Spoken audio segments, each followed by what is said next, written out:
본문은 되게 유명한, 이 곡도 되게 유명한 찬양으로 있는 거 기억나십니까? 무화과 나무 잎이 마르고 이런 찬양이 있습니다. 혹시 아시는지 모르겠는데. 그 찬양도 되게, 내용을 읽어보시면 되게 비장하죠, 그쵸? 여기 이제 비장한 내용이잖아요. 이 사람이 뭐라고 얘기합니까? 아무것도 없다고 얘기하죠. 무화과, 포도나무, 감람나무, 밭에 우리의 양이 없고, 외양간이 없고, 다 없는데도 나는 여호와로 말미암아 즐거워한다고 합니다. 여러분들은 목축적인, 그리고 과수하는 사람들이 아니기 때문에 이게 그렇게 크게 안 와닿죠. 나무가 없고 가축이 없어도 난 여호와로 즐거워한다고 얘기하는 사람들은 주로 어떤 사람들이 주로 느낄 수 있겠어요? 과수원을 하거나 목축업을 하시는 분들이 주로 느낄 수 있겠죠. 하지만 이 양쪽을 전부 얘기한다는 건 나의 현상, 현장, 어떤 수입이나 필드, 상황, 모든 것들의 부재를 얘기하는 거죠. 그쵸? 내게 직장이 없고, 내게 모아놓은 축적되는 돈이 없고, 내가 살아야 될 집이 없고, 앞으로 살아가야 될 어떤 재능이 없어도라는 표현들로 받아들이면 현재에선 더 와닿을 것 같습니다. 그쵸? 이쯤이면 다 없는 거잖아요. 여러분들 직장 없으시고, 모아놓은 돈도 없으시고, 살 집도 없으시고, 돈을 벌어먹을 재능도 없을 때. 그러니까 여기서 얘기하는 이 느낌들은 무화과, 포도나무, 그리고 감람나무, 밭, 그리고 양, 소, 이게 다 없다라는 얘기는 우리한테는 그렇게 들려야 마땅합니다. 그쵸? 우리는 이걸 하는 사람들은 아니니까. 여러분한테 그래서 완전히 다 없을 때, 직장도 없고, 능력도 없고, 모아놓은 도 없고, 집도 없는 어떤 그런 내 환경적으로 아무것도 없다고 얘기할 때도 이 사람은 뭐라고 얘기해요? 나는 여호와로 즐거워한다라고 얘기하죠. 그쵸? 여호와로 즐거워한다는 게 뭐예요? 나는 어떻다? 나는 전혀 힘이 떨어지지 않고, 그쵸? 나는 마음에 어떤 불편함이 없고, 그쵸? 나는 마음에 어떤 기가람이 없고, 이렇게 얘기합니다. 그래서 이 구절들을 이렇게 읽다 보면요, 그리고 제가 되게 좋아하는 구절은 맨 마지막에 나의 발을 사슴과 같게 하사 나의 높은 곳으로 다니게 하시도다. 이 구절이 있는데 이것도 이제 우리한테는 그 문화가 아니기 때문에 잘 안 와닿는데요. 내셔널 지오그래피나 이런 거 좋아하시면 가끔 사슴 나옵니다. 아십니까? 사슴 이렇게 되게 꽃사슴 이런 거 말고요. 이렇게 돌산 같은 게 이렇게 있는데 팍팍팍 이렇게 뛰어다니는 데 나옵니다. 그렇죠? 그래서 사람이 보기에는 이렇게 접근해 보면 얘가 갑자기 저 못 올라가게 생긴 경사를 탁탁탁 하면서 위로 가면서 쫓아가는 사람들 되게 가짜않게 쳐다보고 쓱 걸어가는 사슴. 이런 이미지인 거예요.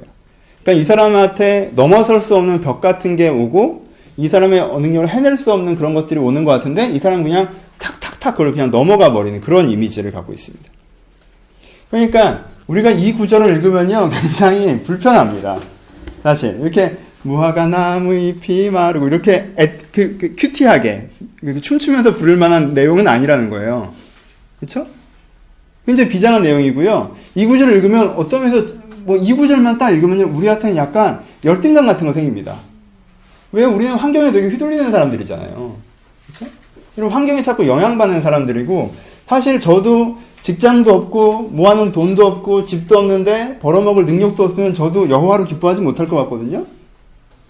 그럼 내가 여호와로 기뻐하는 내 뒤통수를 보는 저희 와이프는 얼마나 속이 뒤집어지겠어요. 안 그러겠어요? 근데 이런 것들이 되게 이 사람은 정말 무한 에너지를 갖고 있는 사람처럼 보여져서 환경이라는 벽에 부딪혀서 일정한 소진을 경험을 하는 우리한테는 굉장히 거리감이 느껴지면서 다가온다는 거죠. 우리는 이렇진 않잖아요. 우리는 어때요? 우리는 무화과 나무 잎이 마르면 마음이 내려앉고요. 감람나무가 좀 없으면 이제 불안하고요. 논밭에 식물이 없으면 이제 큰일 났고요. 저 양떼가 없으면 뒷목 잡고 쓰러지는 게 우리입니다. 그쵸? 우리는 상황과 부딪히면서 일정한 뭘 경험합니까? 소진됨을 경험한다는 거죠. 그래서 이 구절에 일정한 거리감을 느끼게 됩니다. 우리 소진에 대한 얘기를 먼저 해봅시다. 여러분은 언제 여러분들의 에너지가 이렇게 소진되십니까? 여러분들 언제 이렇게 여러분들의 힘이 사라지는 걸 느끼십니까? 그래서 내가 더 이상 뭔가 할 수 없는 어떤 힘이 완전히 떨어져 있는 상태, 내가 이제는 어떤 에너지가 없다라는 제로의 상태에 이르렀다는 때를 경험하십니까? 보통 사람들이 경험하는 소진의 포인트는 크게는 3가지, 작게는 6가지가 있습니다. 사람마다 약간 성향의 차이가 있어요. 에너지를 많이 빨리는 포인트들이 있습니다. 첫 번째는 정당성에 대한 부분입니다. 정성성에 대한 부분, 작게는 2부분으로 나눠볼 수 있는데 부당하다고 생각되거나 무의미하다고 생각되면 에너지가 훅 빠지시는 분들이 계십니다. 그렇죠? 정당성의 싸움을 하시는 분들. 이게 맞다. 이게 의미가 있다.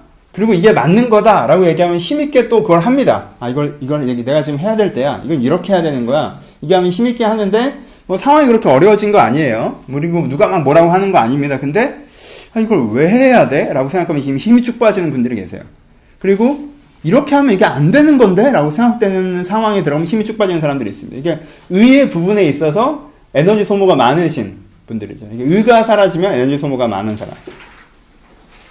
그래서 뭐 관계성이나 어떤 다른 것들이 괜찮더라 할지라도 내가 이렇게 내가 어떤 회사를 들어갔는데, 내가 어떤 학교를 들어갔는데, 내가 어떤 일들을 처리하는데 부당한 일을 나한테 시킨다든가, 부당한 조직이 돌아간다든가, 혹은 부당한 대우를 받는다든가, 혹은 내가 일을 하고 있고 다른 사람은 나한테 잘한다고 하고 좋다고 하지만 내가 보기에 더 이상 이 일이 의미가 없다든가 하면은 힘이 쭉 빠지시는 분들이 계십니다. 두 번째는 관계성에 대한 부분입니다. 불편한 관계성에 들어간다든가 인정받지 못할 때. 정당한 일이고 여기 대해서 내가 의미도 찾고 있는데 내가 막상 그 일을 해가는 데 있어서 그 팀 멤버 중에 누군가 불편해졌을 때, 그게 가족이건 내가 학교에서의 동기이건 혹은 직장에서의 어떤 동료이건 간에 어떤 내가 팀 멤버랑 불편해졌을 때 불편한 관계성이 있으면 유난히 좀 더 힘이 빠지시는 분들이 계세요. 누구랑 불편한 걸 못 참는, 못 견디는. 불편한 관계성에 되면 되게 스트레스를 많이 받고 내가 소진되는 거죠. 마치 기름통에 구멍 뚫어 놓은 것처럼 진짜 내 에너지가 쭉쭉쭉쭉 빠져나가는. 그전엔 할만 했었는데, 진행이 됐었는데, 불편한 사람 하나가 딱 생기면 내가 저기서 엄청난 에너지가 소모되는. 혹은 내가 그래서 사람들한테 건강한 인정을 받지 못하는. 그러니까 내가 그 사람들이 나를 인정해주고 나도 그 사람들이 인정하는 서로 사회적으로 그리고 또 관계적으로 이렇게 시너지 내는 관계가 아니라 그 사람들이 나를 별로 신경 쓰지 않고 나도 그 사람 별로 신경 쓰지 않는 어떤 단절적인 상황이죠. 인정받지 못할 때. 명예에 대한 부분이보다는 관계에 대한 부분이 크죠. 여러분들 어디서 명함으로 딱 돼서 네가 이걸 해냈구나라고 해서 뭐 회사 사장이 표창해주는 이런 인정도 중요하지만 사실 같은 사무실에서 4-5명 같이 일한다든가 같은 과에서 5-6명 같이 돌아다닐 때 그 멤버들 사이에 내가 인정하는 게 사실 굉장히 중요합니다. 그렇죠? 그게 나한테 굉장히 큰 격려와 동기부여가 되는 부분이 있기 때문에 자꾸 대화하지 마시고. 없어요? 네. 그렇게 되면 내가 이제 빠져나가는 부분입니다. 두 번째, 이제 관계성에 대한 부분에 있어서 내가 불편한 관계에 있을 때 혹은 인정받지 못할 때. 세 번째, 이제 지속성에 대한 부분입니다. 보통 이제 내가 소진된다라고 얘기할 때는 세 번째, 첫 번째를 많이 하죠. 노동 강도가 너무 심해서 육체적인 피로가 과도하게 누적될 때. 그렇죠? 이것도 소진됩니다, 분명히. 그러니까 사람은요, 이렇게 육체를 갖고 있어서요, 내가 어떤 육체적으로 너무 피곤해지면요, 거기에 대한 소진이 굉장히 심합니다. 그렇죠? 대표적으로 이제 정원이랑 진영이 같은 경우는 밥 안 먹으면 되게 짜증내는데, 그렇죠? 탁! 정원이는 정말 천사 같은 얼굴이 탁! 이러는 부분이 사람마다 포인트가 있는 거죠. 그렇죠? 육체 소진의 첫 번째는 외적으로 육체적인 피로감에 대한 부분이고, 그 지속성에 대한 소모의 첫 번째는 육체적인 피로감에 대한 부분이고, 두 번째는 같은 일을 반복하는 데서 오는 만성적인 정서적 피로에 대한 부분입니다. 그렇죠? 지속성에 대한 부분입니다. 계속 이 일을 하려고 했는데 관계도 좋아요. 그리고 인정도 받습니다. 의미도 있어요. 근데 이걸 너무 많이 해. 하루에 18시간씩 해. 그럼 이제 힘들겠죠, 몸이. 그렇죠? 그리고 이걸 너무 똑같이 계속 반복하고 있어. 일주일에 7일을 한 달, 2달, 석 달, 넉 달, 1년, 2년, 3년째 계속 반복하고 있어요. 그러면 이제 만성적인 피로가 온다는 거예요. 반복으로 인해. 그렇죠? 그래서 이제 소진됩니다. 그래서 뭐 직장 생활하면 3년차가 위기다, 몇 년차가 위기다 이런 일 하는 거에 대해서는 뭐에 대한 얘기예요? 위기는 많이 오죠. 이상한 팀장 오면 위기가 오고요. 그지 같은 팀원 오면 위기가 오고요. 이 회사가 이상하게 굴러가면 위기가 와요. 그렇죠? 어떤 관계적인 위기나 의지적인 의에 대한 위기가 오지만 3년차, 뭐 7년차 이렇게 얘기한 기본적인 건 뭐예요? 이게 만성 피로에 대한 부분이죠. 좋은 직장과 잘 해 나가는 상황이 있다 할지라도 한 3년 정도가 지나가면 만성 피로가 온다는 거예요. 반복해서 오는. 그렇죠? 그런 부분들을 얘기를 합니다. 6가지 혹은 3가지를 얘기했는데 여러분들 주로 어느 부분에서 피로감을 느끼십니까? 여러분들이 피로감을 느끼시는 포인트. 나는 이게 좀 부당하다고 생각되면 확 그런 사람들도 있어요. 그렇죠? 사람들이 나한테 뭐라고 하는지 신경 쓰지 않아요. 이게 뭐 육체적으로 피곤해도 괜찮아요. 나는 이게 정당하다고만 생각되면 막 힘을 빡빡빡빡 내면서 가는 사람들이 있습니다. 나머지 2가지 포인트는 별로 힘이 안 빠져요. 그런 사람들도 있어요. 근데 이게 흐트러지면 그냥 쫙 빠진 경우가 있고. 두 번째, 조금 부당해도 이렇게 잘 지내요. 조금 부당하고 조금 무의미해도 사람들이 좋고 이 사람들이 나한테 잘해주고 나도 이 사람들을 되게 아끼고 하면은 그렇게 이렇게 가시는 분들이 있습니다. 그렇게 하면은 이 사람들이 좋으면 직장에서 오래 있어도 괜찮아요. 학교에서 오래 있어도 괜찮고 이 사람들이 좋으니까 그 힘으로 많이 가는데 다른 2가지 피로점에서는 별로 피로점을 못 느끼는데 여기에서 한번 피로점을 느끼면 관계가 엉켜져 버리면 훅 빠지는 분들도 있고요. 어떤 분들은 이제는 몸이 약간 지겨운 거 못 참는 이렇게 되면 다 좋아도 이게 올해는 못하는 이거는 약간 역마살이죠. 그렇죠? 오래 한 군데 못 있고 더 이상 못 해먹겠고 약간 이러면 또 이렇게 아무리 좋아도 이게 지겨우면 이제 힘든 경우들도 있습니다. 제일 안 좋은 경우는 뭐겠어요? 적어봤어요. 무의미한 일을 부당한 조직사회에서 불편한 사람들과 인정받지 못하면서 과도하게 지속적으로 하면 이제 이게 사람 잡는 겁니다. 그렇죠? 사람 잡는 거죠. 얼마나 힘들겠어요. 무의미한 일을 부당한 조직사회에서 불편한 사람이랑 인정받지 못하면서 과도하게 계속하는 거죠. 근데요, 이 6가지를 얘기했지만요, 여러분들 직장생활 하시는 분들은, 그리고 여러분들이 사회생활 하시다 보면 이 6가지 중에 난 하나도 해당 상황이 없다고 얘기하실 분들은 없을 거예요. 몇 가지 포인트는 우리한테 있습니다. 그렇죠? 그래, 그래도 사람은 괜찮지라고, 그래도 일은 마음에 드는데, 라고 하든가, 우리는 뭐 일찍 퇴근하긴 하니까, 뭐 이렇게 뭐 얘기할 수 있을지 모르겠지만, 6가지 포인트를 여러분들 다 만족시키는 직장은 없을 거예요, 아마. 필드는 없을 겁니다. 그렇죠? 그리고 6가지 포인트를 다 만족시키지 못하는 필드에 계시다면 나오십시오, 여러분. 인생을 꼭 그렇게 살아야 될 필요는 없어요. 그렇죠? 하여튼 우리는 그 사이에 있습니다. 포인트는 뭐겠어요? 일정한 소진이 분명히 발생한다는 거죠. 그렇죠? 우리한테 일정한 소진이 발생할 수밖에 없어요. 우리는 6가지 포인트를 다 만족시키는 필드에서 일하기는 어렵다는 거죠. 6가지 포인트를 다 만족시키는 필드라는 건 사실 존재하지도 않을 수도 있어요. 그러니까 그런 건 사실 그런 필드에서 일하고 있는 사람은 이 방에서 나 정도 있겠죠. 그렇죠? 난 6가지 포인트가 거의 다 만족돼요. 나는 이렇게 과도하게 노동하지 않습니다. 좀 지겨우면 다른 거 하고 여러분들 되게 마음에 들고요. 제가 이렇게 되게 정당한 일이라고 생각을 합니다. 저 정도 있겠죠. 근데 약간 페이가 낮아요.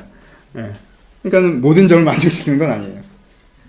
여러분들도 그렇게 어떻게 생각하는 부분들을 다 만족시키는 직장은 없단 말이에요. 일단 소진이 발생해요. 근데 왜 여기는 하박국은 소진이 없는 것처럼 얘기할까? 이 사람들은 이렇게 사람이 아닌 것 같은 고백을 하고 있을까? 이렇게 비인간적인 고백을 하면서 왜 우리 기를 죽일까? 근데요, 한 장만 넘기면 1장의 하박국은 다릅니다. 봅시다. 1장 2절, 3절, 4절을 보죠. 하박국 1장 2절, 3절, 4절입니다. 여호와여, 내가 부르짖어도 주께서 듣지 아니하시나니 어느 때까지입니까? 내가 강포로 말미암아 외쳐도 주께서 구원하지 아니하시나이다. 어찌하여 내게 죄악을 보게 하시며 폐역으로 눈으로 보게 하십니까? 겁탈과 강포가 내 앞에 있고 변론과 분쟁이 일어난나이다. 이러므로 율법이 해이해지고 정의가 전혀 시행되지 못하니 이는 악인이 의인을 애워싸므로 정의가 굳게 행하여짐이다. 3절에서는 뭘 얘기합니까? 부당함을 얘기합니다. 그 부당함 때문에 하박국이 어떻게 됐어요? 스트레스를 굉장히 많이 받은 것처럼 보이죠? 이 사람이 소진된 것처럼 보이죠? 이 선지자가 하나님한테 되게 불평하듯 원망하듯 얘기하고 있죠? 이 사람이 얼마나 소진됐는지 표현하고 있는 거 아닙니까? 하나님 왜 세상이 이 모양입니까? 이 부당해서 못 해먹겠다는 겁니다. 그렇죠? 부당해요. 그리고 또 부당함과 함께 뭐가 오는 겁니까? 무의미함이 오는 겁니다. 왜요? 하박국은 유다 후기에 했던 선지자입니다. 아무리 설교를 해도 이 후기, 이 왕들이 변화가 됩니까? 안 돼요. 끄떡도 안 해요. 도전받지 않습니다. 변하지 않아요. 형적인 신앙이 묻혀 있습니다. 그러니까 뭐예요? 부당한 세상을 보고 내가 뭔가 해보려고 하지만 그게 되질 않으니까 무의미하게 느껴지는 거죠. 이 사람의 관계성은 어떻죠? 하나님도 내 얘기를 안 들어주는 것 같아요. 부르짖어도 주께서 듣지 아니하시나요? 누구랑 관계가 지금 안 좋아합니까? 하나님이랑 관계가 안 좋아요. 그리고 누구랑 관계가 안 좋아요? 사람들이랑 관계가 안 좋죠. 뭐요? 분쟁과 변론이 가득하다고 얘기합니다. 내가 이렇게 의미있게 이게 해보려고 해도 계속 어떤 상태인 거예요? 분쟁과 변론의 상태에 부딪히기만 하는 거예요. 달라요, 나랑. 그 사람들이 나를 인정하지 않습니다.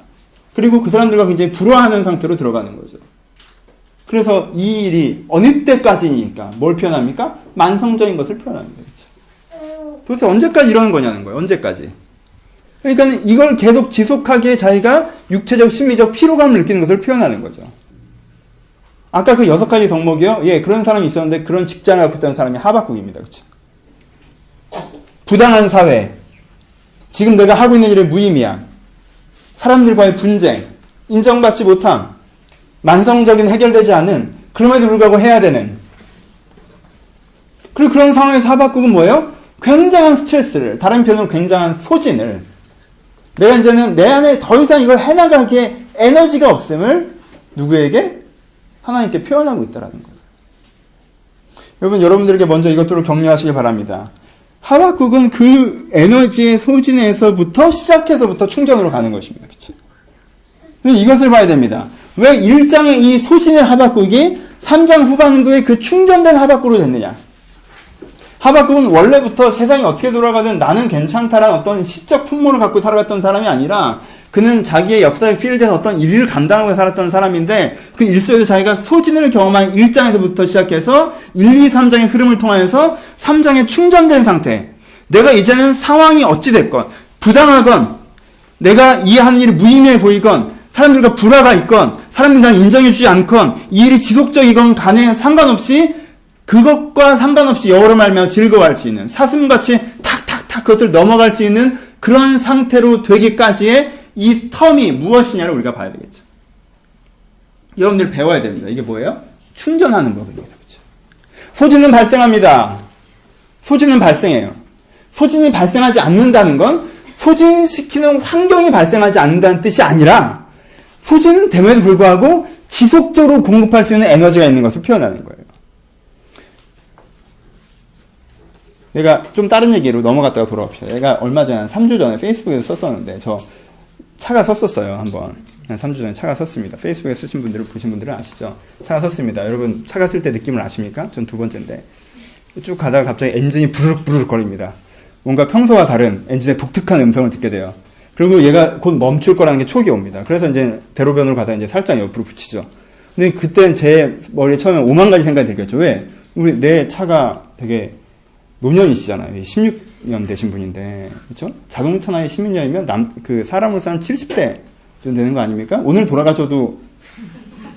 근데 오늘이어서는 안 되잖아요. 나는 이분이 한 4년은 더 사셔야 되거든. 근데 이분이 이제는 운명하실 것처럼 푸르푸르 거리시니까 내가 정말 절대 안 되는데 난 차 못 사는데 막 이러면서 겨우 됐는데 그래서 처음에 차가 완전히 서서 시동도 먹히지 않고 완전히 고요에 들어갔을 때 임종하신 것처럼 처음에 이제 끝났구나라는 생각이 들죠. 근데 한 30초 있다가 깨달았습니다. 뭘? 기름이 없다라는 걸 깨달았어요. 단지 앵꼬의 문제였어요. 그때 제 기쁨은 아십니까? 이미 돌아가신 게 아니에요. 그냥 쓰러지신 거지. 네? 이거 엄청난 차이예요, 여러분. 누가 주요한 거예요, 지금? 나랑 같이 사는 사람이야? 쓰러진.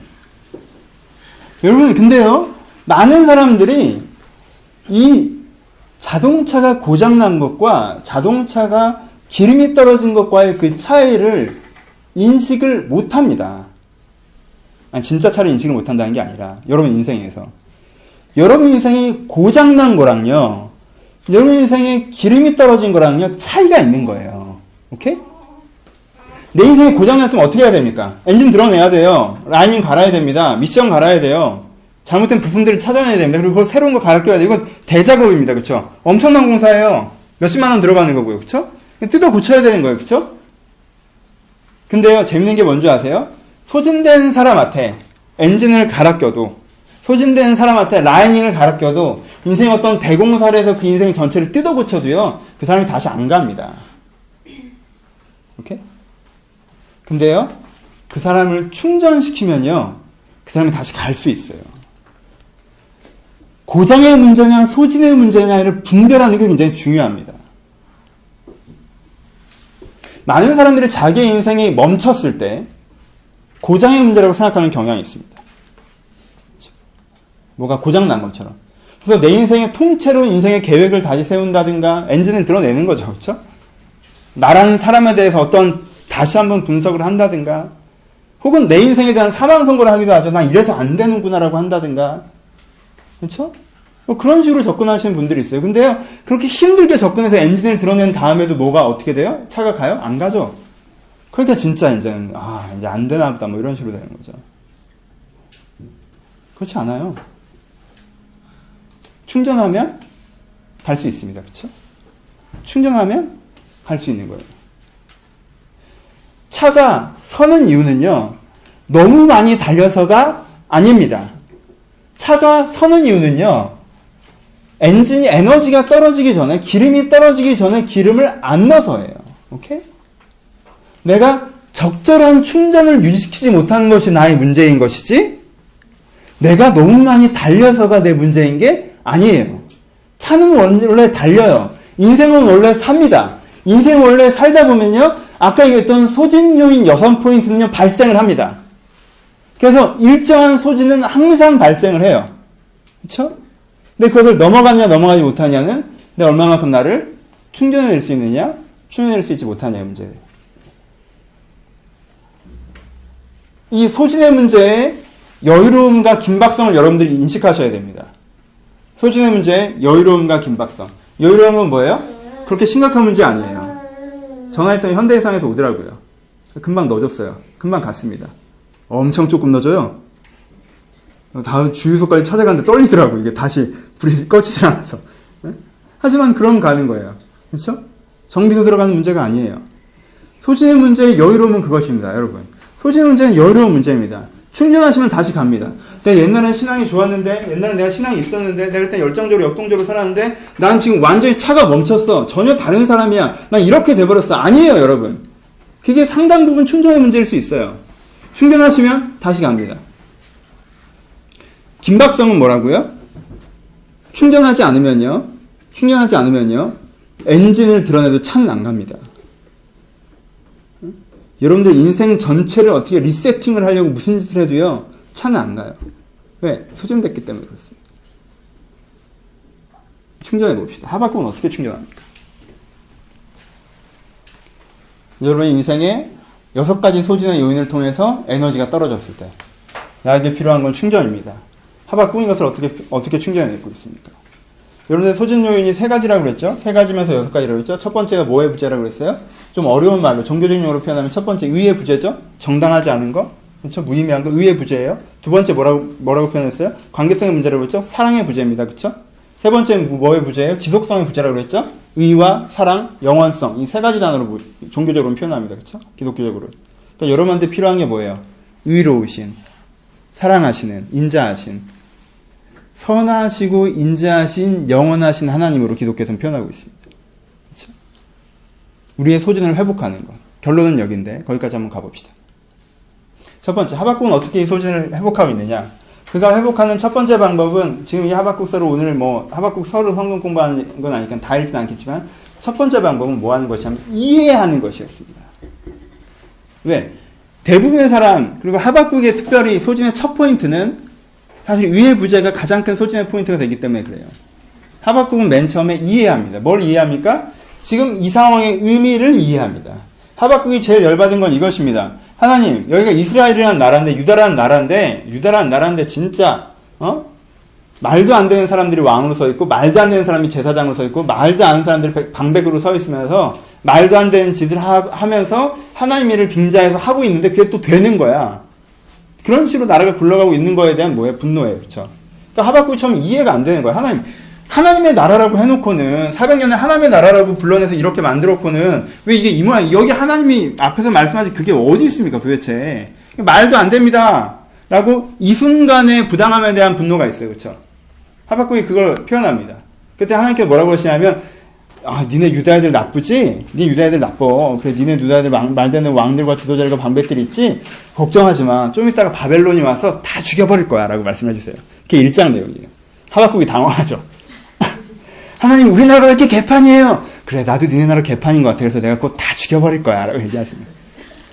하박국이 갑자기 여기서 약간 쫍니다. 그래서 하나님, 심판을 하시겠다고 하니까 하나님 이런 불의한 자를 언제까지 그냥 막 이러다가 하나님 심판하시겠다고 하니까 심판이 맞긴 좀 그렇긴 한데 하실 수도 있긴 한데 더 불의한 자가 덜 불의한 자를 치는 건 문제지 않습니까? 라고 다시 물어봅니다. 바벨로니아라는 나라가 하나님을 아예 믿지 않는 나라로 인정하지 않는 나라인데 그럼 바벨론이라는 나라를 사용하셔서 여기를 밀어버리는 건 더 큰 불의가 덜 불의한 걸 밀어버린다는 건 좀 더 부당한 거 아닙니까? 라는 얘기를 합니다. 그러면서 하나님께서 얘기하시는 게 네가 선명하게 기억하라라고 얘기하시면서 하시는 얘기가 뭐냐면 내가 너희들을 만들려고 했던 그 나라의 모양을 이 바벨론의 포로 기간이라는 기간들을 통하여서 내 백성을 연단할 것이고 그래서 내가 원래 만들려고 했던 그 나라를 그 과정들을 통해서 마침내 만들어낼 것이다 라는 지향성을 합니다. 그래서 여러분들이 다 알고 있는 구절에 나오죠. 2장 14절에 이는 물이 바다 덮음같이 여호와의 영광을 인정하는 것이 세상에 가득함이라는 구절이 여기 나옵니다. 하나님이 이 긴 얘기를 하시면서 마침내 하는 얘기가 그거예요. 지금 하나님 이 불의하고 부당하고 이거 어떻게 합니까? 라고 얘기할 때 하나님께서는 흐름을 얘기하십니다. 프롬프트를 얘기하시죠. 난 이때 계획을 세워서 이렇게 만들어낼 거야. 마침내 무리바다 덕흥 같은 그 상황이 될 거야. 근데 그 상황이 되기까지 지금 너희가 망하는 일도 있어. 지금 악이 창궐하는 시기도 있고, 그걸 내가 깨트리는 시기도 있고, 포로기도 있을 것이고, 그런 과정적인 것들을 겪어내겠지만, 내가 그 과정적인 것들을 해냄으로 말미암아 어떠한 과정을 통해서라도 마침내 그렇게 될 거야. 그리고 오늘은 거기를 향한 한 장면을 담당하고 있는 거야. 라고 얘기하는 뭘 보여주세요? 인생의 큰 그림을 보여주는 거죠. 하박국은 오늘을 보고, 하나님은 그 하박국을 다시 전체를 보게 하시는 거죠. 그렇죠? 아브라함이 어땠습니까? 보통 지쳐 아비의 집을 떠나 내가 내게 지시한 땅으로 가라라고 처음에 했어요. 그러니까 처음에 어떻게 했어요? 하나님의 뜻에 따라서 부르심을 받고 꿈을 꾸면서 갔죠. 근데 갔더니 처음에 뭘 만났어요? 가자마자 가뭄을 만났어요. 그때 어떻게 돼요? 그 가뭄만 보고 어떻게 돼요? 실망하죠. 이거 내가 잘못 생각했나? 하나님 이래? 이러면서 어떻게 해요? 이집트로 가버려요. 근데 그 하나님을 아브라함에게 하나님께서 아브라함이 그렇게 반복해서 나타나는 아브라함을 회복시키시는 게 뭡니까? 뭐예요? 큰 그림이죠. 내가 본토 친척 아비의 집을 떠나와서 이 수십 년의 시간들 동안 그냥 큰 민족이 되기는커녕 이방인으로 내가 타인으로 외인으로 이민자로서 살아가는 삶을 사는 것 같지만 하나님께서 이 모든 과정을 통해서 어떻게? 아브라함 예수 때까지 봤다고 그랬어요. 이 모든 과정을 통해서 내 민족을 어떻게 만드시고 그 가운데 어떤 일이 벌어지게 하시고 그걸 통해서 어떤 세상을 만드시겠구나라는 뭘 보는 거예요? 전체 그림을 보는 거죠. 후반부의 아브라함은 뭘 봐요? 전체 그림을 봅니다. 그러니까는 가뭄 한번 일어났다라고 도망가는 것이 아니라 가뭄이 일어나건 어떤 전쟁이 일어나건 어떤 위기가 찾아오건 상관없이 그 큰 그림 속에서 오늘을 보기 때문에 이삭도 끌고 갈 수 있는 상황이 되는 거예요. 왜? 하나님이 이삭을 통해서 주의 역사를 일으키신 걸 믿기 때문에 오늘 이삭이 죽을 것 같은 상황으로 보이고 오늘만 보면 이삭이 죽는 것 같지만 어떻게 하신다는 거예요? 죽여도 다시 살리실 것이고. 왜? 이삭을 통해서 분명히 하신다고 하셨으니까. 큰 그림을 보는 거죠. 큰 그림이 보니까 작은 그림이 해석되는 거죠. 하박국이 그렇습니다. 오늘 쟤네들 왜 그래요? 하박국은 당연, 어떻게 저런 사람이 목사야? 어떻게 저런 사람이 왕이야? 어떻게 이런 나라가 유다야? 성경에 내있는 유다랑 너무 다르잖아. 오늘만 봐요. 투데이만 봅니다. 지금만 봐요. 지금의 나와 지금의 환경만 보는 거죠. 근데 하박국에게 하나님께서 뭐 하신 게 뭐예요? 첫 번째, 이해시키는 거예요. 왜? A부터 Z까지가 어떻게 흘러가고 있고 지금 네가 어떤 F를 걸어가고 있는지 보여주시는 거예요. 그렇죠? 오늘의 F만 보면 이게 실패인 것 같고, 이게 좌절인 것 같고, 이게 포기인 것 같지만, 이게 A부터 Z까지 흘러가는 중에 의미 있는 연결고리로서 하나의 F라는 걸 보게 하시는 거예요. 그게 이해입니다. 여러분들 소진되십니까? 힘이 없으십니까? 첫 번째 포인트는 여러분들의 의에 대한 부분일 것입니다. 내가 이걸 왜 하는지 모르겠고, 무의미하다는 거죠. 그렇죠? 그리고 이게 틀린 것 같을 때 부당하다는 거죠. 그때 여러분들한테 회복해야 되는 첫 번째 포인트는 뭐냐면 내 인생에 대한 큰 그림을 회복하는 것입니다. 내 세상에 대한 큰 그림을 회복하는 것입니다. 그리고 만약에 그 큰 그림 속에 여러분들이 부당한 위치, 잘못된 위치에 서 있었다면 돌아와야겠죠. 그렇죠? 무조건 여기에다 의미 부여를 하라는 게 아니에요. 하지만 내가 서 있는 위치가 내가 만들어지는 과정이든가, 그렇죠? 내가 만들어지는 과정이든가 아니면 내가 나를 통해서 다른 누군가가 만들어지는 과정이든가 그리고 누군가는 감당해야 되는 것들이든가 이것들이 어떤 의미가 있다는 걸 내가 보게 될 때 거기서부터 소진에서부터 다시 자유로워질 수 있는 거예요. 여러분 이해의 힘은 큽니다. 물론 아까 얘기했던 관계적인 것들이나 어떤 지속성에 대한 부분에 대한 위기를 이해만 된다고 해결되는 건 아니에요. 하지만 여러분들 부당함에서 온 여러분들의 소진은요 이 의의 문제로 해결될 수가 있습니다.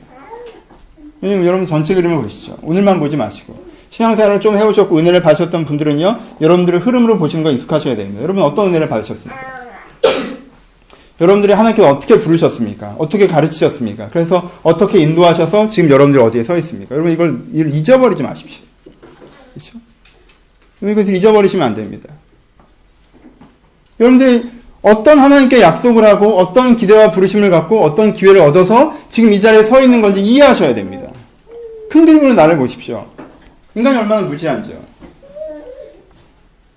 두 가지 얘기를 해보죠. 개인적인 얘기, 여러분들 다 아는 얘기. 내 인생은 이미 너무 오픈되어 있으니까. 가끔 얘기하죠. 젊은 사람. 전 원래 성교가 꿈이었어요. 성교가 꿈이었던 이유는 간단해요. 한국엔 교회가 너무 많은 것 같아서. 전 어디가 꿈이었냐? 북한 성교가 꿈이었어요. 왜요?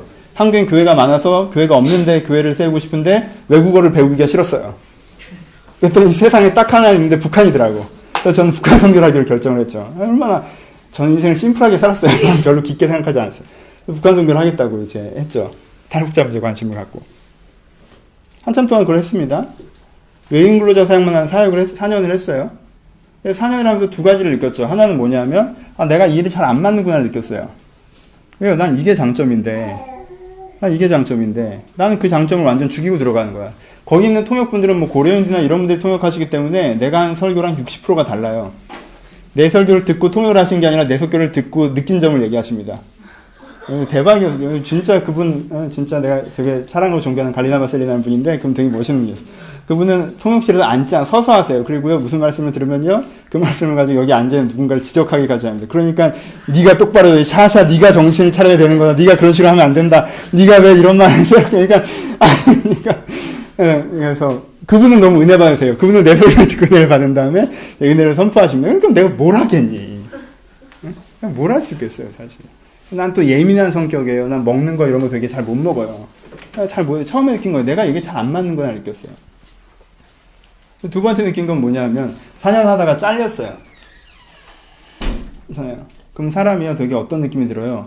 공중에 뜬 느낌이 듭니다. 뭐가 사라져요? 아까 그랬던 A부터 Z의 전체 그림이 사라지는 시점이 온다는 거예요. 난 주님께 부름받아서 어떤 삶을 살고 어떤 인생을 보겠다라는 어떤 흐름을 보고 시작을 했는데 살아가다 보면요 거기서 끈이 끊어진 건 실이 끊어지듯이 내 인생이 툭 끊어지는 것 같은 느낌이 들 때가 있다는 거예요. 괜찮아요. 나는 그렇게 해서 무슨 선교를 나가고 어떻게 하고 내 나름대로 그림이 있었을 거 아니에요. 그쵸? 그럼 그림이 있으면 이게 탁 끊어진 거지. 내가 봐도 내가 그렇게 잘 맞는 것 같지 않고 그리고 환경적으로도 잘렸어요. 그때 그 며칠이 있겠죠. 그때 그 몇 달이 있겠고. 그때 뭘 기억해야 돼요? 큰 그림을 기억해야 돼요.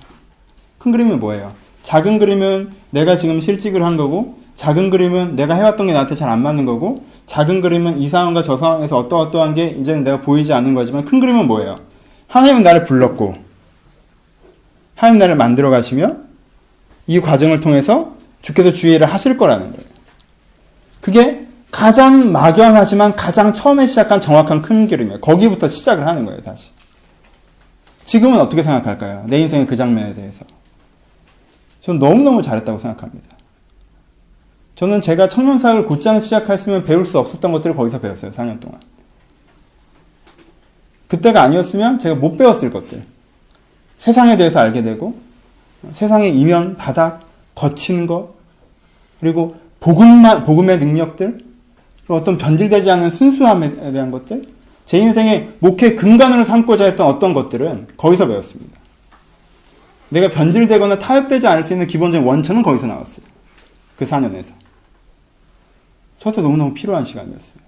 근데 왜 나는 그 시간을 필요한 시간으로 생각하지 않거나 느끼지 못했을까? 왜 필요한 생각을 생각하고 느끼지 않았을까? 왜요? 세속적인 사고방식에 빠져있기 때문에 어떤 인생을 경력으로 보는 그렇죠? 인생을 스펙으로 보는 내가 어떤 경력을 쌓아서 어떤 스펙을 쌓고 그것으로 다음에 어떤 장면을 해야 한다라는 전도사임에도 불구하고 그렇죠? 그런 식으로 내 인생을 바라보고 있기 때문에 하나님이 내 인격을 준비시키는 것들에 대해서는 내가 폴더가 없으니까 인식이 안 되는 거죠. 인식이 안 되니까 무의미하게 보이는 거고. 그건 내 문제입니까? 하나님 문제입니까? 내 문제입니다.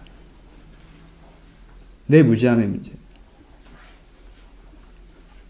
인생이 어려울 때, 인생이 불편하게 느껴질 때, 제가 말하는 건 의에 의해서 어떤 인생의 일관성이 사라진 것처럼 느껴지고 인생의 부당함 속에 들어갔다고 느껴질 그때 나는 그때도 얼마나 부당하다고 느꼈겠어요. 내가 화요일날 출근했는데 이번 주까지 나오라는데 화요일날 출근했는데 이번 주까지 나오래. 얼마나 기가 막혀요. 내가 평생 다닌 교회인데 화요일날 출근했다가 이번 주까지 나오라고 그래서 막 갑자기 이력서를 쓰고 막 그래서 왕성교회 간 거 아니야. 갑자기 이력서를 써가지고 부당함에 그건 여러분 이해하는 거예요. 하박국처럼 거기에 의미가 있다는 것들을 인정하고 찾아가는 것이 필요합니다. 좋은 예화는 아니겠지만 인생의 두 번째 장면 지금도 마찬가지예요. 저는 지금 편할까요? 편하지 않을까요? 크게는 편하지 않고 작게는 편합니다. 크게 편하지 않다는 건 뭐예요? 큰 스케줄을 생각하면 옛날보다 부담도 많고 고민할 것도 많고 걱정할 것도 많고 결정할 것도 많아요. 하지만 작게 보면 오늘의 내 스케줄은 내가 결정할 수 있죠. 그렇죠? 오늘의 내 시간 내가 조정할 수 있어요. 그래서 생겨나는 문제가 뭔지 아십니까? 어떤 사람들은 편안할 때, 작은 그림에서 편안할 때 인생의 뭘 잃어버려요? 인생의 큰 그림을 잃어버립니다. 그래서 소진됩니다. 사실. 마치 내가 그냥 오늘 하루 학교 다니면 되는 것처럼, 오늘 하루 직장 다니면 되는 것처럼, 그냥 내가 오늘 지금 내가 처리하는 문제 몇 개 처리하고 남은 시간 놀아도 되는 것처럼 내가 큰 그림을 잊어버리죠. 그렇죠? 그래서 소진됩니다. 여러분들이 처음 하셔야 되는 건 그래서 이것입니다. 큰 그림을 가지십시오. 여러분 인생에 큰 그림이 있습니다. 그렇죠? 여러분들이 어떤 사람인지 오늘로 이 순간으로 보지 마시고 내가 하나님으로부터 어떻게 부름받아 어떻게 지금 살고 있는데 하나님이 무엇을 위해서 오늘 무엇을 하라고 지금 주신 것인지에 대한 그림을 보고 오늘을 바라볼 때 내 인생에 뭐가 없을 수 있어요? 소진이 없을 수 있다는 것입니다. 그렇죠? 내가 부당한 대우를 받고 내가 무의미해 보이는 것들에 있어서 내가 지금 하고 있는 것이 의미 있다는 것, 내가 지금 하고 있는 것이 정당하다는 것들이 획득될 때 그 사람들이, 그 환경들이, 그 여건들이 주는 일정한 소진이 내 안에서 성공적으로 극복되어진다는 거예요. 내가 사슴의 발과 같이 하사 그렇게 상황이 나를 소진시키러 온다 할지라도 나는 거기서 하나님을 말미암아 다시 한번 내 위에 하나님을 말미암아 내 정당성을 회복하여서 그것을 사슴처럼 뛰어넘어가는 그 은혜가 있을 수 있다는 것입니다. 그러니까 큰 그림으로 회복하십시오. 두 번째, 하박국은 어떻게 소진을 회복했는가? 여러분 처음부터 끝까지의 전체 그냥 그림을 보시면 돼요. 하박국은 지금 뭘 하고 있습니까? 하박국은 지금 기도하고 있습니다. 우리의 두 번째 소진은 뭐라고 했죠? 관계적인 소진입니다. 인정받지 못하는 것과 불편한 관계 속에 들어가는 것입니다. 여러분 인정받지 못하는 것과 불편한 관계 속에 들어가는 것들을 극복할 수 있는 가장 기본적인 것은 긍정적인 관계들과, 그렇죠? 인정받는 관계들 속에 여전히 존재하는 것입니다. 저는 항상 약간 이런 이중성을 많이 경험했습니다. 저는 이제는 내 얘기를 오늘 많이 하는데 예화 설교 잘 안 하잖아요, 제가. 내 얘기를 어디 다른 교회 강사로 가서 해야 애들이 눈을 말똥말똥 뜨고 보는데 얘들은 다 내 인생을 알아서 별 큰 관심이 없어요. 그쵸? 제가 부교육자로 있을 때 이런 표현이 어떨지 모르겠지만 항상 이중성을 경험합니다. 하나는 뭐예요? 저는 제가 있는 공간에서는 제가 잘했다는 뜻이 아니에요. 제가 있는 공간에서는 주로 인정받는 편이었던 것 같습니다. 여러분들이겠죠? 청년들이나 함께 교제하는 사람들이나 제가 양육받는 사람들이나. 근데 담임 목사님과 장로님들한테 항상 혼나는 편이었습니다. 좀 이제 불려가고 너 왜 그러냐고 그러고 혼나고 깨지고 이런 일이 자주 있었던 것 같아요. 약간 이중적인 선에 자주 들어갑니다. 근데요, 많은 사람들이 그렇게 됩니다. 그쵸? 내 인생에 나를 인정하고 격려해주는 공간이 있고요. 내 인생에 나를 인정해주지 않고 격려해주지 않는 공간이 있습니다. 여러분들 실수하지 말아야 되는 건 뭐냐면요. 나를 지지해주고 격려해주는, 아까 의에 대한 문제가 아니고 관계에 대한 부분이에요. 나를 지지해주고 격려해주는 사람들은 이미 나를 격려해주니까 신경을 안 쓰고, 나를 지지하지도 않고 격려하지도 않는 사람들한테 되게 인정받아 보려고 하면서 여러분들 더 크게 엉킵니다, 사실. 그쵸? 정당성의 문제는 정당성의 문제대로 논의하시되, 이게 한 명이니까 괜찮다, 그치? 이게 둘이랑 하나랑 다르네. 이게 셋이면 진짜, 우리 내년에 셋이에요, 알죠? 넷, 다섯 이제 갈 거예요. 여러분들이 그런 부분에 있어서, 이중적인 부분에 있어서, 여기서 받고 있는 격려와 인정에 대해서는 내가 이미 갖고 있는 걸 생각해서 함부로 여기고, 내가 여기서 어떻게 그걸 안 받으면 큰일 날 것처럼 태도를 취하면 사실 여러분들 더 갉아먹습니다. 오케이? 여러분들 그 사람들이 다 세상에 좋은 사람들이 많지 않아요. 세상에 다 좋은 사람을 생각하지 마십시오. 그리고요, 좋지 않은 사람들이 좋지 않은 기준으로 자기에게 내가 약간 해가 되기 때문에, 자기의 이해관계 해가 되기 때문에, 혹은 자기 기준으로 볼 때 별로 마음에 안 들기 때문에 하는 평가들에 대해서 너무 신경 쓰실 이유는 없습니다. 오케이? 그 사람의 평가가 의로운 평가라면 우리가 그것들에 대해서 도전받아야 되죠. 그렇죠? 하지만 그 사람이 쓰고 있는 기준 자체가 내가 인정하지 않는 기준이라고 한다면 내가 그것들에 너무 개의치 않을 수 있다는 거예요. 근데 여러분 포인트는 그거예요. 정서적으로는 그것들에 개의치 않는다 할지라도 나한테 관계이기 때문에 정서적인 쇼크는 와요. 그렇죠? 저 사람이 나한테 함부로 대하고 날 이상하게 평가하고 나한테 함부로 얘기하고 다녀요. 근데 내가 보기에 저 사람이 쓰는 기준은 말도 안 되는 기준이야. 그럼 내가 의리로서는 무시하죠. 하지만 그거 하고 있는 것 때문에 정서적인 뭐 옵니까? 스트레스는 오죠. 그때 내가 해야 되는 게 뭐예요? 이 사람에게 쫓아가서 어떻게든 해결해야 되는 것도 있을 수 있겠지만 더 중요한 건 뭐예요? 이쪽이에요. 나를 지속적으로 공급해 주는 거. 그래서 그렇게 50대 아저씨들이 가족 때문에 산다고 그러는 거예요. 사회에서는 계속 이러고 인정해주고 이러는 게 이렇게 우리 아들, 우리 아내 이래야 되는데 근데 가족들도 인정을 안 해주면 이제 갈 데가 없다 이러는 거예요. 갈 데가 있어야 돼요. 누가 여러분들의 지지자가 되셔야 됩니까? 누가 여러분들에 대해서 관계적인 호의를 베푸시는 분이셔야 합니까? 하나님이셔야 됩니다. 하나님이셔야 됩니다. 하박국의 두 번째 포인트는 뭐냐면 그가 이 얘기를 하나님께 하고 있다는 거예요. 하박국의 가장 위대한 점, 하박국의 소진을 회복하는 기본 포인트의 두 번째는 뭐냐면 그가 이것을 기도로서 시작하고 있다는 것입니다. 사실 어떤 면에서 이게 첫 번째예요. 그렇죠? 이게 자기가 소진되었다, 자기가 힘이 들다, 자기가 못 견디겠다는 얘기를 하나님과 하고 있다는 거예요. 그렇죠? 그 하나님과의 대화를 통해서 하나님께서 큰 그림도 보여주시고 네가 중요한 일을 하고 있다는 것도 가르쳐주시고 잘 되리라고 말씀하시고 하니까 이가 대화가 끝날 때의 고백이 뭐예요? 주여, 이것도 엄청 유명한 구절이죠. 주여, 이 수년 내에 부흥하게 하옵소서. 수년 내에 나타나시옵소서. 진노 중에도 긍휼 잊지 마시옵소서입니다. 그렇죠? 부흥의 구절이죠. 이게 이 대화를 끝냈을 때 하박국의 구절이에요. 하박국 뭐예요? 정서적 완전 회복적인 상태를 표현하는 거죠. 모든 대화를 해서 막 지쳐있던 사람이 아니라 와, 이게 빨리 됐으면 좋겠는데 정서적 상태가 됩니다. 왜요? 주와의 대화를 통해서 그렇게 되는 거죠.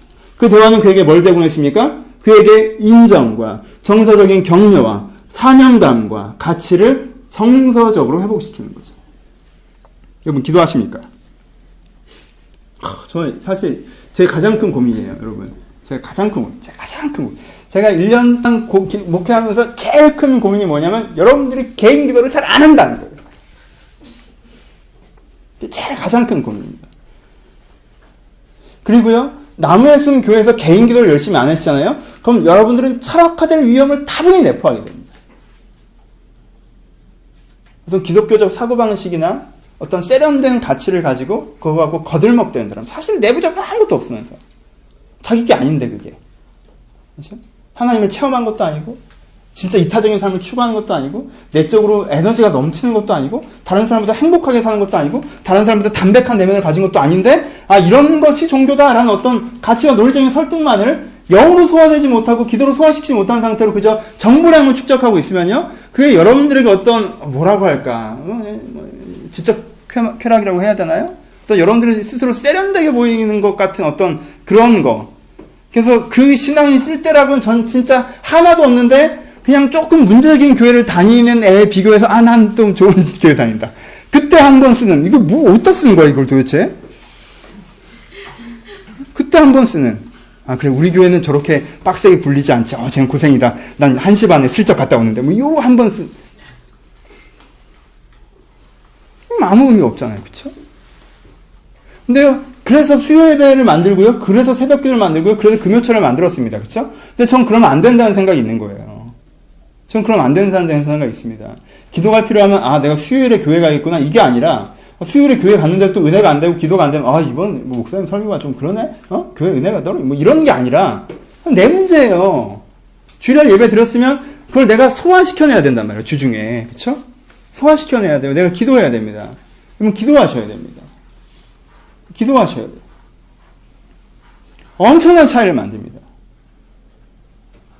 수요 예배도 없고 금요 예배도 없고 새벽 예배도 없는 건요. 이런 거 없이 주중에 그냥 지내라는 얘기가 아니라 그 대신 네 무릎을 꿇고 네 방에서 기도하라는 거예요. 직장인들한테 새벽 5시에 일어나서 여기 나오라는 얘기 안 할 테니까 네가 일어나야 되는 시간보다 30분 먼저 나서 무릎을 꿇으라는 얘기입니다. 직장인들한테 끝나고 막 야근하고 이러는데 금요일날 또 여기까지 오고 수요일날 여기까지 오라고 안 할 테니까 집에 들어가서 네가 30분 무릎 꿇고 자라는 거예요. 그쵸? 그리고 그게 훨씬 더 너에게 좋을 수 있다고 얘기하는 겁니다. 그쵸? 기도하셔야 돼요. 매일 기도하셔야 돼요. 그러니까 이게 딜레마예요. 내 딜레마를 이해하시겠죠? 나는 그거에 대한 단점을 많이 봤어요.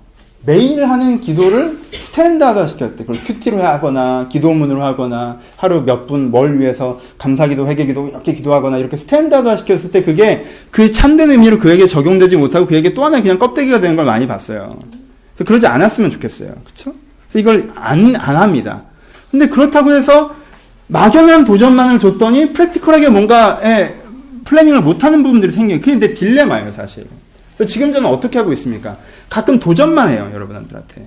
여러분한테 문자에서 기도했냐, 안 했냐, 이번 주에 몇 번 기도했냐, 몇 시에 기도하기로 했냐, 기도했냐, 안 했냐, 이렇게 안 해요. 왜? 그렇게 파악을 해도요, 그 사람이 진짜 진정한 기도를 했는지는 파악이 안 돼요. 내 만족이지, 내 만족. 목사 만족이지. 기도했냐? 네 번 했어. 그래, 4번 했다, 됐다. 이게 내 만족이라고, 사실. 그렇지? 내 만족이에요. 그렇지? 그러니까는 그 사이를 여러분들이 해주시길 바라요. 근데 여러분들이 하셔야 됩니다. 여러분, 신앙생활은 내가 하는 거예요. 신앙생활은 내가 하는 거잖아요. 그쵸? 내가 하는 거예요. 그러니까 기도의 방식을 만들어냅시오. 큐티도 괜찮아요. 아침 기도도 괜찮습니다. 저녁 기도도 괜찮고요. 통성 기도도 괜찮고요. 기도 제목 기도도 괜찮고요. 명상 기도도 괜찮습니다. 뭐든 괜찮아요. 그러니까 만들어 가십시오. 그리고 그 만들어가는 와중에 저랑 상의하십시오. 그렇죠? 그것이면 여러분들만의 기도 타입을 만들어낼 수 있어요. 원래 그렇게 되는 거예요. 왜? 인격과 인격이 만나서 대화하면요. 여러분들 한 명 한 명 나랑 대화할 때 전 여러분들이랑 대화하는 스타일이 다 달라요. 거의. 그쵸? 왜요? 나라는 색깔이랑 여러분 색깔이 합쳐지면서 어떤 그런 게 나오기 때문에 매번 다릅니다. 양육할 땐 진짜 재밌어요. 양육할 때 여러분들은 정말 다 한 번 했잖아요. 다 달라요. 사실 내용이 다릅니다. 그쵸? 내용이 달라요. 왜냐면 여러분들이 주목하는 포인트가 다르고 여러분들이 원하는 포인트가 다르기 때문에 내가 하는 강의 내용도 달라지고요. 큰 주제는 같지만 스타일이나 표현들은 다 달라집니다. 그쵸?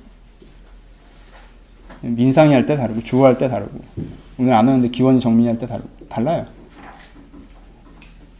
하나님과도 마찬가지예요. 하나님에 대한 인격이 여러분과 대화하면요. 여러분들 패턴과 하나님 패턴을 만들 새로운 패턴을 만들 수밖에 없는 거예요. 그렇죠? 그 기도를 하셔야 돼요.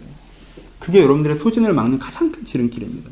하박국이 왜 이 소진이 1장에서 3장으로 갑니까? 1장에서 3장으로 왜 가다니요? 1장에서 3장까지 기도했으니까 그렇죠. 그가 이 주제를 가고 하니까 대화하니까 그렇죠.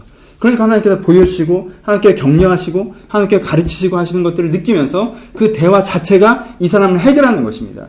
이 정보 자체가 이 사람을 해결하는 것이기보다 이 대화 자체가 이 사람을 해결하는 거예요.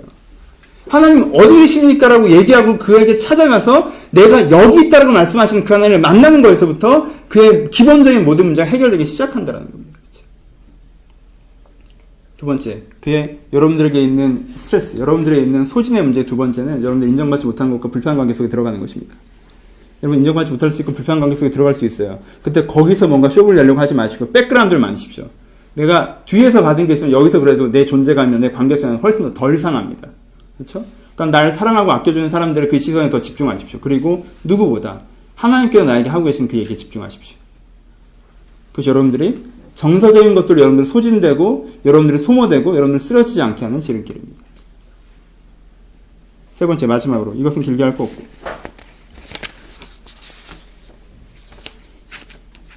세 번째는 자연적인 지속성에 있어서의 소진이 있습니다. 그렇죠? 여러분들 육체를 갖고 있기 때문에 그리고 여러분들의 정서가 반복적인 것들에 대한 스트레스를 받기 때문에 그렇죠? 사람들은 단순 노동에 대한 스트레스를 받습니다. 그것 때문에 오는 소진들이 있습니다. 그 소진에 있어서는 이미 마지막 구절에서 얘기한 부분들이 있습니다. 두 가지. 내가 지속적인 노동에 의해서 지속적인 노동에 의한 내적 외적 피로감에서 오는 소진에 대해서 그 사람들이 그 소진을 견디는 큰 대안은 뭐냐면 이미 하박국이 맨 마지막에 고백하는 것처럼 주여 이 일을 수년 내에 일어나게 하소서. 그렇죠? 내가 주의 말씀을 주에 대한 소문을 듣고 놀랐나이다. 여호와여 주는 주의 일을 이 수년 내에 부응하게 하소서라고 고백하는 고백입니다. 무슨 뜻이에요? 그에게 위시, 소망이 생기는 겁니다. 기대감이 생기는 거예요. 다른 표현은 보람이 생기는 겁니다. 뭐예요? 내가 오늘 피곤한 걸 견디게 하는 내적인 힘은요, 뭐 하나 하면 보람이에요, 보람. 보람과 소망입니다. 아, 내가 저렇게 될 거야. 그래서 내가 이걸 하고 있는 거고, 그래서 내가 이걸 하는 거야. 여러분 아주 너무 좀 단순하게 표현합시다. 여러분 어떤 단순 노동을 하는 어떤 아저씨 한 분 있다고 생각합시다. 이분은 40대부터 계속 단순한 어떤 넌트를 조는 일이나 기계를 조립하는 일이나 어떤 단순한 일을 하십니다. 이 일을 10년, 20년, 30년, 40년 하셨습니다. 근데 이분은 이 일을 잘 견뎌내십니다. 그 잘 견뎌내시는 이유 중에 가장 큰 이유가 뭔지 아십니까? 이 사람 매년 다른 일을 했기 때문에 그렇습니다. 이 사람은 처음 10년은 아이를 초등학교로 보낸 것입니다. 그 다음 10년 아이들을 중고등학교로 보낸 것이에요. 그 다음에 아이들을 대학을 보낸 것이에요. 그 다음 10년 아이들을 결혼시킨 거예요. 옆에 사람은 이 사람이 똑같은 일을 하고 있는 것으로 보이지만 이 사람은 다른 일을 하는 거예요. 오늘도 내 이 피로감, 이 반복되는 지루함을 견디는 이유가 내가 내 아이를 위해서, 내가 아이를 먹을 수 위해서 이것을 해야겠다. 다른 표현으로는 내가 오늘 이것을 견디는 이유가 하나님의 세상, 주여 이를 수일에게 부응케 하소서. 하나님의 세상이 어떻게 되고 내가 어떻게 되고 나라는 사람이 어떻게 되고 세상이 어떻게 되고 관계가 어떻게 되는 그 목적성에 이것이 의미가 있다라고 하는 그 의미에 대한 위시와 이렇게 하니까 그 되어지고 있다는 보람을 느낄 때 육체적인 피로와 정성인 피로가 상쇄되어진다라는 거예요. 그 상쇄가. 이 앞을 보는 시선이 사라질 때 뱅글뱅글 쳇바퀴를 돈다는 생각이 들 때가 있습니다. 여러분 나라고 안 그러겠어요? 난 지금 12년 때 매주 설교합니다. 그렇죠? 매주 설교해요. 월요일 되면 다음 주에 무슨 설교를 할까 생각을 합니다. 그렇죠? 여러분 사람이 이걸 몇백 번을 해봐요. 매일 한 편의 이 스토리를 만들어서 1시간씩 내가 얘기를 해야 돼요. 그 일을 내가 12년째 하고 있어요. 그러면 그것만 생각하면 반복된다고 느껴지지 않겠어요? 그만 생각하면 지겹다고 느껴지지 않겠어요? 그만 생각하면 이번 주 설교 없는 한 주를 맞이하고 싶다. 나에게 이번 주일에 설교를 하는 한 주중에 쉬어도 쉬는 게 아니에요, 나는. 그렇잖아요. 어디를 갔다 와도 난 쉬는 게 아니란 말이야. 그렇게 하고 싶다는 생각이 들지 않겠어요? 잘 안 됩니다. 왜요? 왜 안 되는 줄 알아요? 나는 똑같은 일을 반복하고 있다고 생각하지 않기 때문에 그래요. 다른 일 하고 있는 거예요. 어떤 일 하고 있는 거예요? 여러분들에게 지금 맞는 무슨 이야기인가를 들려주는 거죠. 얘는 이렇고, 얘는 이렇기 때문에 내가 이렇게 해주고 싶다. 그래서 얘가 이렇게 됐으면 좋겠는데, 같은 일이 아니에요. 다른 일이에요. 그렇게 될 때 이 일이 가능해지는 것입니다. 세 번째, 소망과 보람이 여러분들의 육체적인 반복이나 만성적인 피로감을 상쇄시키는 것입니다. 가장 크게 느껴지는 게 아이를 기르는 거죠. 그렇죠? 아이를 기를 때 이게 굉장히 반복적인 일이에요. 간단한 일입니다. 그렇죠? 하지만 반복적으로 간단한 일을 24시간 해야 할 때 느껴야 되는 보람과 소망은 아이가 잘하는 걸 보는 것입니다. 애가 안 하던 걸 하는 걸 보는 거예요. 그때 뭐가 오는 거예요? 그 보람과 소망을 통해서 내가 느껴지는 반복과 육체적 피로감을 극복해낼 수가 있는 거예요. 그렇죠? 그래서 더 잘 극복해내기 위해서는 남편이 가끔 봐야 됩니다.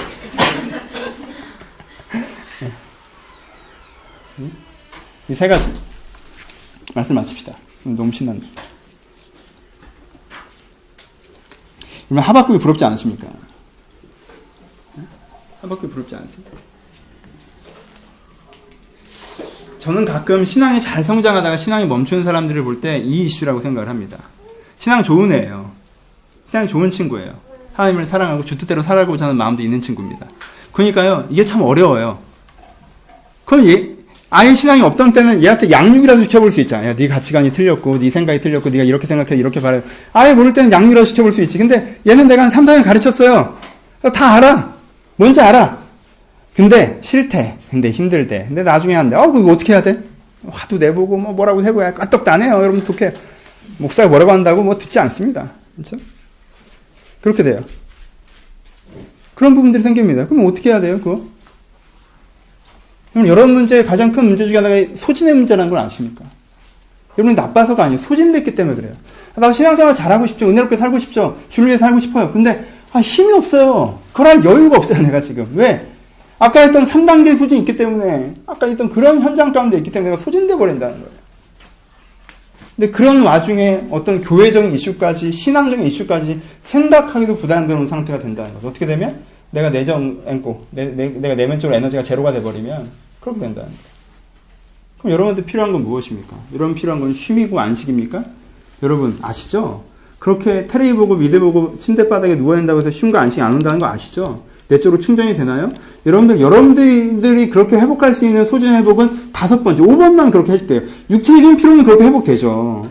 육체적인 피로는 그렇게 회복됩니다. 근데 여러분들의 소진이 5번 때문에만 온 것입니까? 단지 과도한 노동량의 문제인가요? 1번부터 4번까지는 어떻게 하실래요? 6번은 어떻게 하실래요? 그건 누워있는다고 해결이 안 된다는 거예요. 여러분들 누워있는 그 자연스러움을 가지고 기도하셔야 됩니다. 그게 주님 앞에 눕는 거예요. 내가 이 소진으로 회복되기 위해서, 이 피로감을 견디기 위해서, 다시 한번 새 힘을 얻기 위해서 5번은 누우셔서 주무시면 되니까, 좀 더 쉬는 시간을 가지시면 되니까, 그걸 하셨으면, 그걸 하시다가도 1번부터 4번까지, 그리고 6번을 하셔야 된다는 거예요. 내 안에 보람을 회복시키는 것. 내 안에 주님과의 관계성 가운데 들어가서 주의 격려를 받는 것. 주님의 격려를 받고 주님한테 다시 한번 의미 부여받는 것. 하나님의 큰 그림을 다시 한번 보는 것. 그래서 내가 오늘 하고 있는 일의 가치를 깨닫는 것. 이것들이 내 기도 가운데 이루어질 때 내가 지침 없이 걸어갈 수 있다는 것입니다. 이것이 하박국이 한 것입니다. 여러분, 차가 기름을 넣고 달리면 소진됩니다. 에너지가 떨어져 갑니다. 에너지가 떨어져 가는 건 문제가 안 돼요. 원래 우리의 에너지는 우리가 부딪히면서 떨어져 가는 거예요, 점점. 하지만 내 안에 지속적인 에너지의 공급이 필요하다는 것입니다. 그러면 뭐라고 얘기하는 거예요? 그 자신감으로 내가 무화과 나무잎이 말라도, 논밭에 식물이 없어도, 물이 양떼가 없어도 내가 여호와를 즐거워할 수 있다고 얘기하는 거예요. 무슨 뜻이에요? 진짜 그런 게 없다는 거예요? 아니에요. 나를 진짜 6가지 소진의 점으로 나에게 달려들어서 나를 소진시키려고 하고 내가 진짜 제로성이 돼서 내가 퍼져버릴 수 있게 하려고 하는 세상에 내가 살더라도 내가 하나님의 그런 공급하시는 말미암아 그것들을 지나갈 수 있다는 거예요. 그것을 뚫고 갈 수 있다는 거예요. 그런 소진의 점들로 내 앞을 막아선다 할지라도 나는 그렇게 그런 사슴이 되어서 내 발을 사슴 같게 하서 그걸 탁탁 넘어가게 하신다는 거예요. 그 위에 서게 하신다는 거예요. 그 높이로 다니게 하신다는 거예요. 하박국이 이 은혜를 경험하고 이 고백을 하는 것입니다. 그리고 이것은요, 여러분이 나중에 엄청나게 신앙이 좋아져서 여러분이 엄청난 사회적 위치에 올라선 다음에 상황이 훨씬 더 개선된 이후에 하는 얘기가 아니라 오늘 할 수 있는 얘기입니다. 오늘 할 수 있는 얘기입니다. 내가 다시 한번 이 주의 은혜를 소망하고 이 주의 꿈을 꿀 때 오늘 할 수 있는 얘기입니다. 하박국이 부럽지 않으십니까? 저는 부럽습니다. 저는 부럽습니다. 왜? 우리의 문제는, 제 문제는 잘못된 가치의 문제이기보다는 소진의 문제이기 때문에 그렇습니다. 그러니까 새 힘을 얻읍시다. 성경에서 그렇게 반복적으로 말씀하시는 새 힘을 주신다. 독수리면 날개쳐 올라간 같이. 뛰어가도 걸어가도 피곤치 않고 고단치 않을 것이라고 말씀하셨다. 그 새 힘 주신 은혜를 경험합시다. 그것은 기도 가운데 말씀에 대한 새로운 전체적인 이해 가운데 존재하고 있습니다. 그 마음을 품으셨으면 좋겠습니다. 전 이 영상을 무슨 케이블 TV 보다가 봤겠죠. 이 영상을 제 마음에 품고 있습니다. 그 절벽 같았던 그 돌덩어리를 넘어가는 그 사슴. 내가 그 사슴이라는 생각을 가지십시오. 그 절벽 같았던 돌덩어리를 넘어가는 하나님께 나의 발을 사슴과 같게 하세요. 성경에서 고백했다. 그래서 그것으로 말미암아 위축되는 것이 아니라 그걸 넘어가리라는 기대와 소망으로 먼저 여러분들 충전하시고 그 소망이 여러분들 기도의 자리에 앉게 하시며 그 기도의 자리가 여러분들에게 새로운 이해로 이끌 때, 새로운 격려로 이끌 때 여러분들 새 힘이 얻어질 것입니다. 그런 은혜가 이 시간에 있기를 주님의 이름으로 축복합니다. 다시 기도하시겠습니다. 여러분들 돌아보시고 간구하며 기도합시다. 소진되셨습니까, 혹시? 내가 소진돼서 기도도 혹시 미루고 있지는 않습니까? 요즘에 힘드니까. 내가 소진돼서 여러 가지를 그저 미뤄두고 있지는 않습니까? 힘이 없다는 이유로. 여러분, 그래서 소진이 되게 장기화되고 있지는 않습니까? 그래서 예전에 내가 되게 열정적인 사람인데 내가 요즘에는 열정이 없고 굉장히 그냥 이렇게 겨우겨우 살고 있지는 않으십니까? 생각을 해보면 난 은혜로운 사람이고 바른 사람이고 하나님의 가치관을 잘 갖고 있고 아는 사람인데 혹시 내 오늘은 그렇지는 않습니까? 그럼 우리 충전을 바랍시다. 여러분들 속을 들여다보시면서 난 어떤 부분에 내가 자꾸 소진되는구나. 이것 때문에 내가 에너지가 사라졌구나. 은혜가 사라졌구나. 들여다보시면서 이 부분에 내가 하나님의 힘으로 새롭게 되기를 소원합니다. 하나님을 새롭게 되기를 소원합니다. 관계적인 것이건 공의에 대한 것이건 어떤 피로감에 대한 것이건 간에 주의 은혜를 새롭게 하여 주시옵소서. 고백하시면 우리 자유롭게 여러분들의 일 다시 한번 새롭게 일으키실 주의 은혜를 구하시면서 기도하시길 소원합니다. 기도하겠습니다.